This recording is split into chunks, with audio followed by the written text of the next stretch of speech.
Okay, good. Thank you very much. So it's wonderful to have so many people from Canada and the US on here with me today. At the end of the webinar, I'll be sharing a token of my appreciation with you for spending time with me today. So please stay tuned.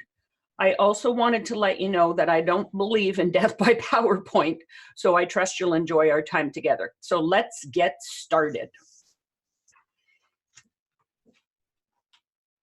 I'm not sure if we have already met, but I'm just going to, suddenly my slides have frozen. Just hang on a sec.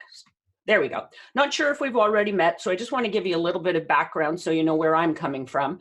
I spent over 25 years in the financial services industry with 4 major life and health companies here in Canada, and I started when I was 12. That's my story, and I'm sticking to it. As an advisor for 10 years, I established 4 client bases across Canada because I was married to a fellow in the military. And what happens when you marry a man in the military? You move. 2 of those client bases were in cities where I didn't know anybody but him. So been there, done it, got the t-shirt. I was also a sales manager and a head office executive responsible for running the Salesforce training divisions for 3 of Canada's largest life insurance companies. But in 2008, I decided I was going to step off the corporate bus. My raison d'etre was gone. I didn't feel passion for what I was doing anymore. So I took a year off and then decided who I wanted to be when I grew up. So I founded the Bloffice Group Incorporated here in Toronto. And in 2011, launched my now best-selling book, which is in its 3rd edition, With the Stroke of a Pen, Claim Your Life. I'm now an international speaker and a business coach to many financial advisors and managers and business owners. So that's a little bit about me, but let's talk now about you because that's why you're here today. Somebody's telling me they cannot see my slides. Okay, let's see if we've got, okay. Howard, can you let me know if you can see it now? I just moved it ahead. It should say delivering customer delight strategies to exceed clients' expectations.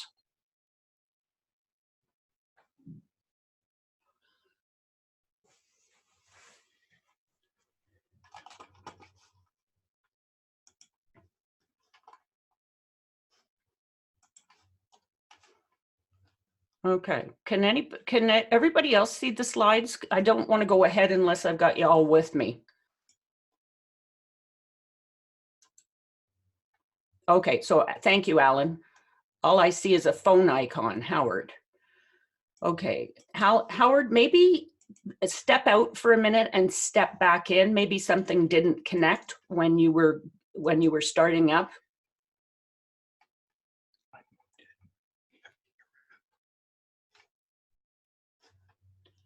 Okay, we might be having technical difficulties at this end, so just hang on 1 second. I've got my IT man right here beside me taking care of this. Okay, now, okay, Marlene says she can see fine. I'm going to keep going. And if something happens, just let me know because I want to get into this. So as I shared with you, I've been an advisor myself, and I've worked with countless advisors over my career, and those who excel in this industry are true leaders when it comes to delivering above and beyond their clients' expectations. However, as I'm sure many of you here will agree, this becomes more difficult to do as you become more successful and your client base grows. It's easy to stay in touch when you're starting out because you don't have to do a lot of servicing work, do you? But this becomes much more of a challenge when you have been in the business for years and you may have hundreds, if not in some cases, thousands of clients. And as I'm coaching with my clients, we always talk about what I call the go and grow strategy, where we look at their needs in terms of building a team and the critical resources and support systems they will need to put in place to take care of their growing client business. I'll share a little scenario with you. So my advisor has been in the business, started when he was 22, he's now 70. So over the years, he's got thousands and thousands of clients. So what he's done is he's built a team around him. He has an office manager, he has a manager of insurance, he has a manager of investments, he has a receptionist, he has someone who handles all the group benefits, he has someone else who does mortgage lending and whatever. And he also has his son in the business with him now. So that's been part of his go and grow strategy. So I invite you to make yourself comfortable and spend time with me here to find out some of the things that you can do to deliver an even higher level of service to your clients that will keep them coming back for more from you year after year. And I'd love to hear some of the things that you may be doing, and I invite you to share them here with all of us in the chat box. And I'm also going to be happy to take any questions at the end. In today's highly competitive environment, just supplying customer service is not good enough anymore. Customer service today is considered table stakes. And in order to entice prospects and clients to do business with you, you have to go beyond and provide customer delight. With all the competition that's out there today and everything companies are saying they offer, it's all about the value add that you personally bring to the table. Today, making yourself indispensable to your clients is a vital key to your success. And it's the cornerstone of building an advisor for life relationship with them. Successful advisors are there during the ups and downs of the market and the economy. And they don't just communicate with us for special sales or when they are in a campaign or trying to make an incentive trip. They respond in a timely manner to inquiries and emails and offer turnaround times that often blow their clients out of the water. And you know, it was really interesting. Something happened this week. My husband went into, I think there's Staples down in the States as well, but he went into Staples, which is a huge office supply organization. And he wanted to get one piece of paper printed. He just wanted one thing printed off. And the lady said to him, "You can have it tomorrow." And he said, "Pardon me?" He says, "I only want one thing done." She says, "Well, as I said, you can have it tomorrow." So he said, "Well, I need it today." So she says, "Well, you can go over there if you want and do it yourself, but you can't do it on photostock paper." So he says, "I don't think so. Have a nice day." He had to go down somewhere yesterday, and on his way back, he went into a different Staples store because he thought, I'll take a chance on this one. Walked in, and he said to the lady, "Would you be able to print something up for me?" She said, "Of course I can. How can I be of assistance?" She did it. He paid $5 for it, and he was out in 5 minutes. The difference there was the customer delight that she brought to the table. He came home happy. He had what he needed. So the difference there was, yes, let me help you. The other one was, I'll see you tomorrow. So think about this for a minute also. When you provide clients with everything they want and need, they're going to sing your praises from the rooftops, and they will tell the whole world how wonderful you are and flood you with introductions you will not even have to ask for to the people they know. You know, I look at my advisor again, he's lovingly referred to as Mr. Winnipeg. He keeps getting people coming to him and saying, so-and-so said I should come to you, or, you know, getting an email saying you got to talk to this person. He can't handle them all anymore because his client base is so big. So he's having to bring in these other people on his team, as I said.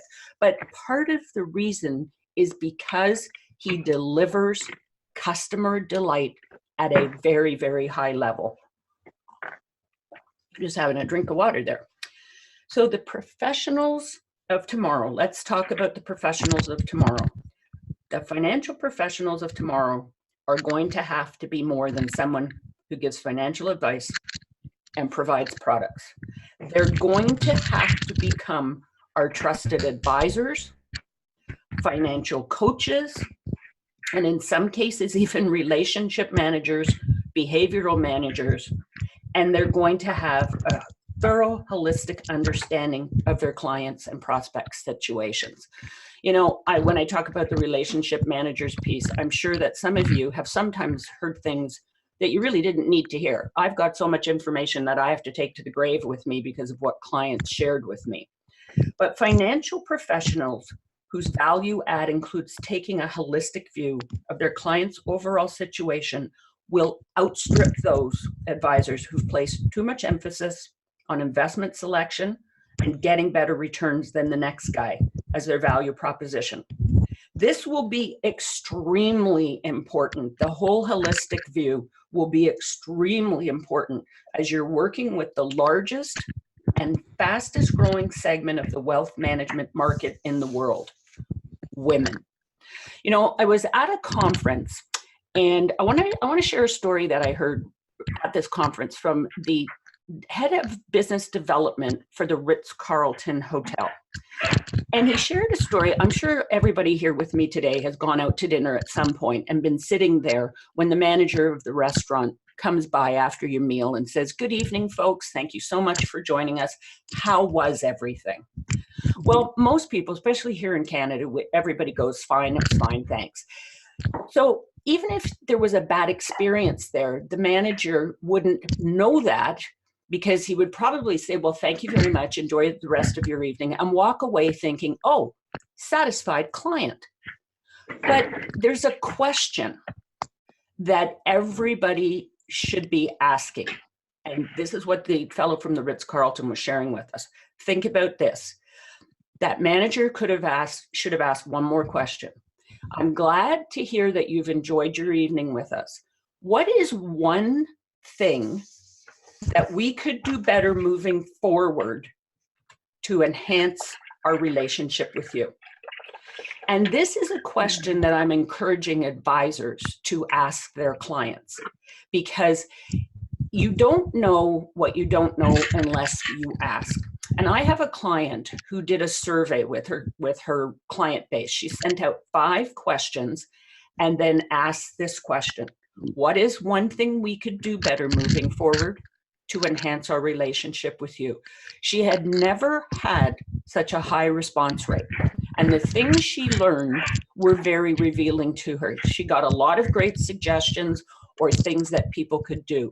So I invite you to incorporate this question into your annual reviews with your clients, or maybe if you're sending out a survey, or just even when you're meeting with people, you know, just after you've sat down and delivered a policy or whatever. Ask this question: what's the one thing we could do better moving forward to enhance our relationship with you? And also, if you have a team of people, you should be asking this question to your team members as well, because this is often very, very revealing as to what you might be doing well or could do better with the people that are on your team.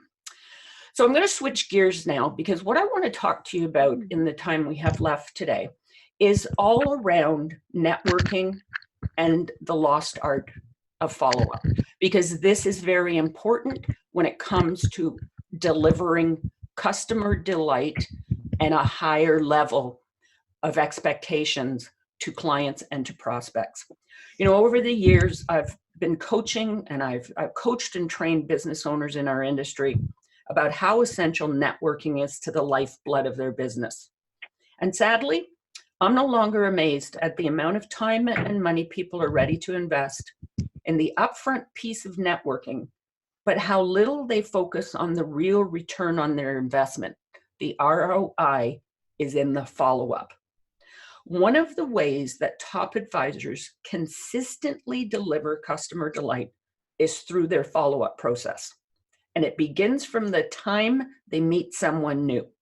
They are not under the illusion that simply because they met someone face-to-face over a few bad appetizers and have established rapport, they are not under the illusion that new business will simply come flowing through the door. They know that the initial meeting is only the first step in building a trust relationship, which will become a critical deciding factor as to whether or not that new prospect will do business with them. And it takes more than an exchange of business cards to build one.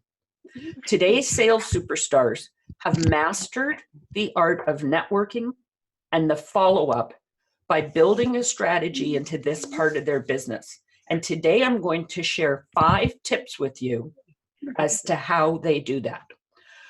First and foremost, they have a strategy.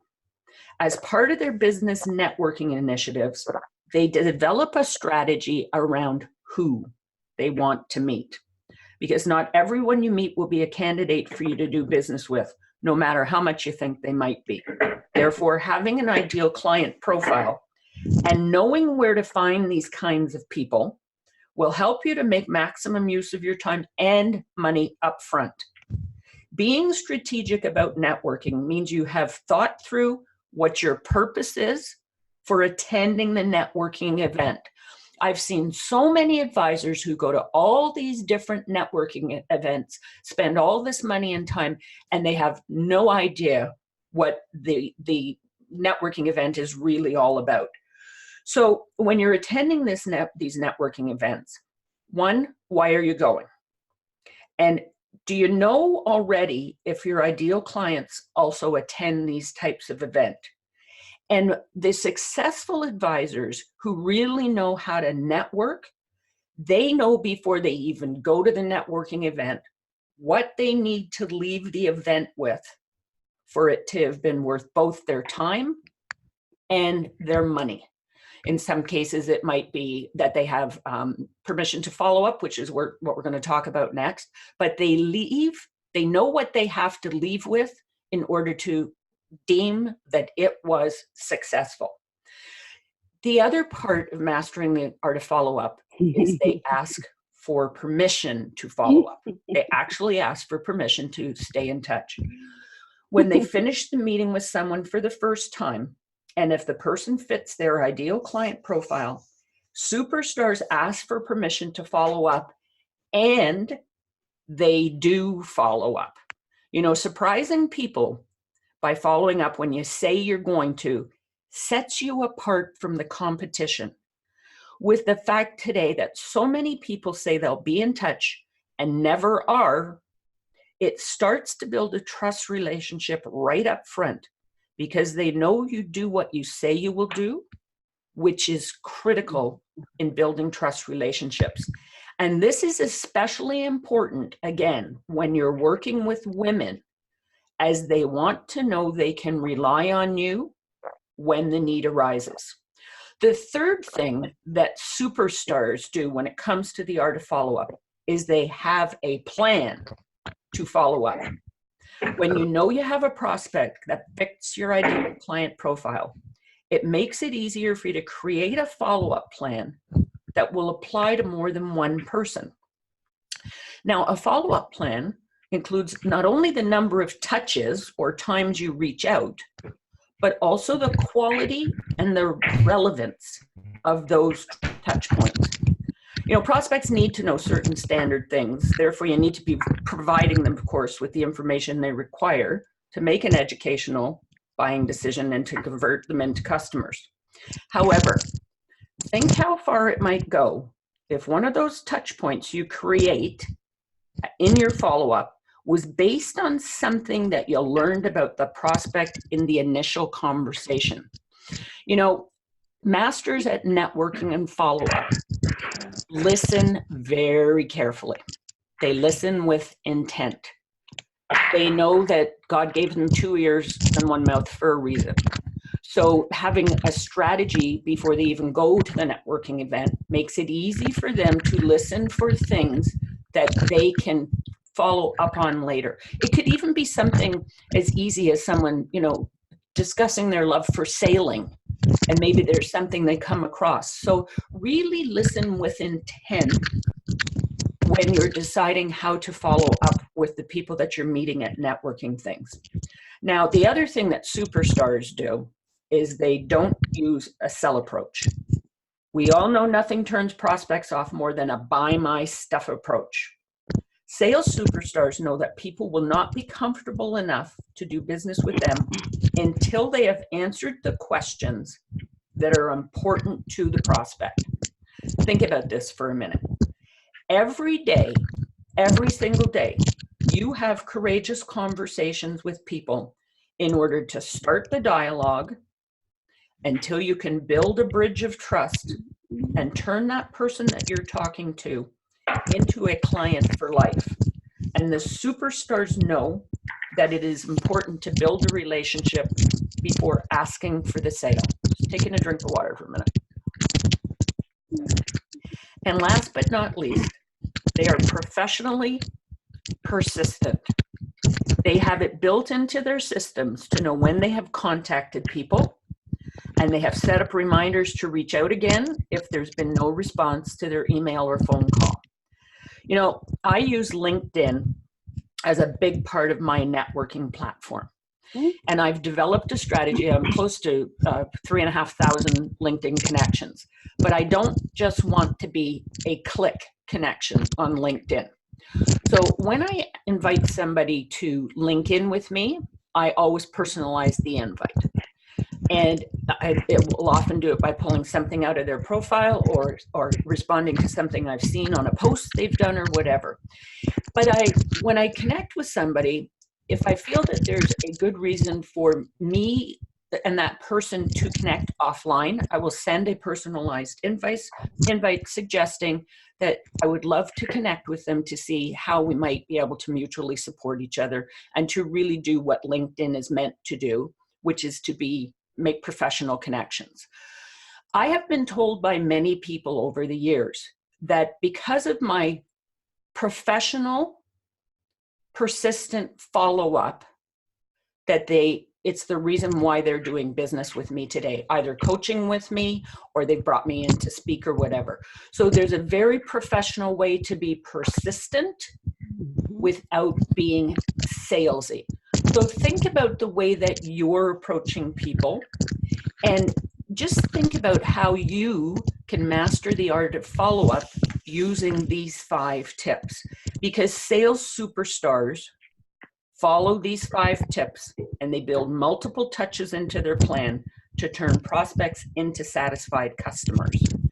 And you know, LIMRA did a survey a number of years ago on how many times clients wanted to hear from their advisors.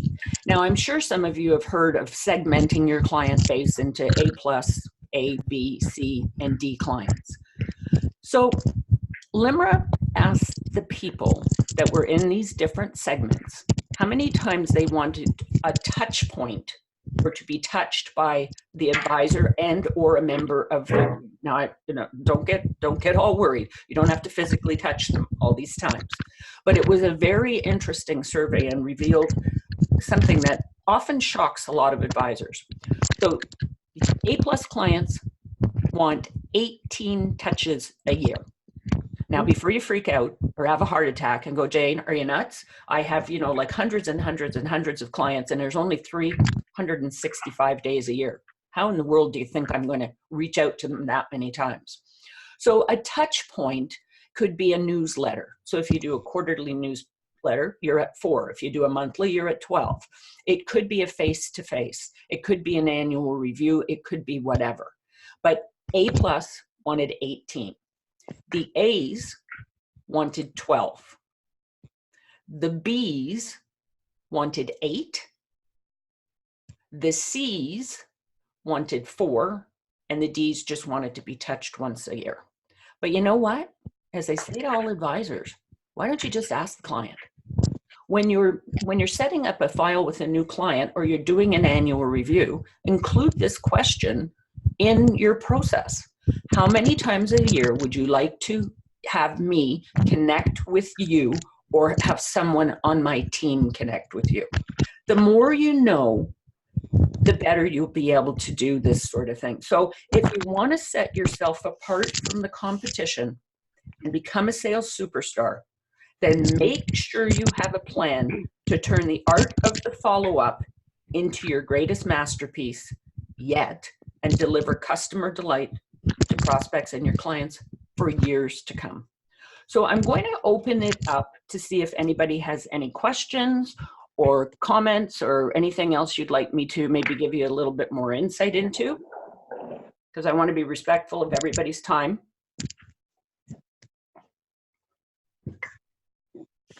Oh, okay, good to go. So then let me get into, there's my question and answer slide. So let's get into wrapping this baby up. So as I mentioned at the start of the webinar, I'd like to share a token of appreciation with you for being here with me today, as I know how valuable your time is. If anything I've talked about today has resonated with you in regards to your own situation, and has you thinking about whether working with a coach could help you moving forward, I'd like to offer you a 30-minute complimentary strategy call with me to determine if the timing is right for you to engage a coach, to up-level your business, and whether working together would be a good fit. So they're up on the screen. You can either take this down if you like, but if you would like to book a call, please use the following link. And if you don't take it today, look for an email in your inbox over the next few days with a link you see here on this slide to arrange your call, or as I said, just feel free to jot it down and book a time after we're finished. And I'd also like to offer a promo code to the group here today, WebX, as you see here on the screen, to receive 20% off my best-selling book and comprehensive planning binder that advisors have embedded into their customer delight offering, and they're receiving rave reviews from their clients. And I see that the question just popped in from Howard. Oh, great question. What kind of message to LinkedIn recipients is most effective?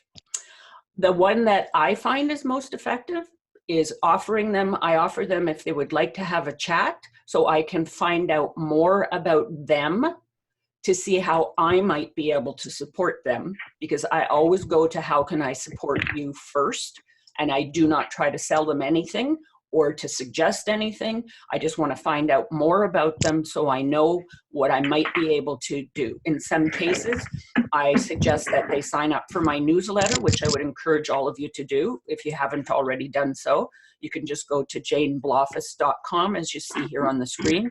Go to the bottom of any of the pages and click on the Courageous Conversations newsletter. So I will offer my newsletter sometimes. I offer that they can go on my blog on my website and reuse my blogs and whatever, because everything I do, everything I write, everything I put out is meant to support all of you. So you have my blessing to repurpose it. Please just attribute it to the source. But when you offer to do something for someone first, I find that it usually is the most effective way to set up a relationship that you can continue to nurture over time. I'll give you an example. I have a young lady that just became a coaching client of mine. I've known her for 5.5 years. And I was one of the reasons that she came into the business, because I gave her a copy of my book to read because she was looking into the business. She read the book and said, okay, this is what I'm meant to do. But I facilitated an introduction, and she has just celebrated her 5th anniversary with the company she's working with. But I've kept in touch with her over the years on LinkedIn. I've commented on her anniversaries, congratulated her. If I've seen a post that has something, or if I've seen an article that might help her, I have sent it to her and wished her well. She reached her 5th anniversary, and I reached out to her again to congratulate her. And I said, I'd love to have a call with you. I'd love to find out where you're at, what you're doing, how I can continue to support you. And voila, we are starting to coach. We're doing a strategic planning day, the 27th of September, to get her started. And she's going to be coaching with me for the next year. And so is her boyfriend, because they're going to be merging together eventually and starting their own practice. Howard, I hope that helped. I think the biggest thing that I would like you to take away from my response is that it's building a relationship. And you build a relationship slowly but surely. And that to me has been one of the most effective things. So I don't see any other questions at the moment. So let's wrap this baby up. So in that email that I just said you were going to be sent, as a follow-up, you'll also receive a link to this webinar in the event you'd like to listen to it again, and also some extras as a thank you. So it's been my absolute pleasure to be here with you today. I hope that you have an amazing weekend. As I said, it's a long weekend here, so Monday is a holiday for everybody. But I wish you well, enjoy the rest of your summer, and take care, everyone. Thanks so much for being here with me today.